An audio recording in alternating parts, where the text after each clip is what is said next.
nutrition and thinking about feeding mitochondria. Okay. And all of this is related to detox because the mitochondria are sampling the environment all the time. And if they get activated and think, oh my gosh, we need to go into meatball mode, they're not going to get the nutrients they need, right? They're not going to operate and function in a good way. The cell is going to start to break down, and then everything breaks down. The system breaks down. So toxic exposures are really, really critical to kind of stay on top of. But the problem is we can't avoid every single exposure. We can't avoid every stress.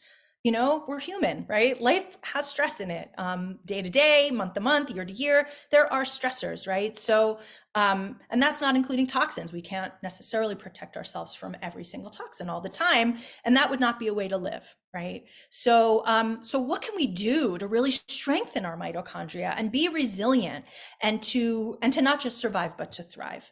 So, one of the things is just feeding your mitochondria, okay? And yes, this has to do with gut health, and you want to make sure you're getting good nutrition and probiotics and so on. But I want to just touch on, in this study, some of the nutrients that were mentioned, because some of these are my top recommendations for any person that comes to me with neurological issues or other chronic or acute and severe issues, right? B vitamins, so critical, so important. Zinc is another one. CoQ10 is another one, and lipoic acid. So these are some of my top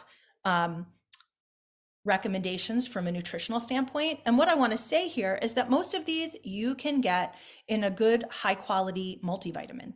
In other words, I know, a lot of people who are in the health and wellness world have 30, 40, 50, 80 different bottles of supplements. But, if you are in a place where you don't have the bandwidth or the money to have every single thing in the perfect way, even just having a high quality multivitamin that you take every day is incredible, right? And most of those multivitamins may not have lipoic acid, but I do recommend having lipoic acid in the mix, especially for people who have neurologic issues or a risk of neurologic issues, and especially for people who have a high risk of cancer or who have had cancer. Lipoic acid is actually quite profoundly beneficial, and usually functions best with zinc, okay, which you can get in most supplements.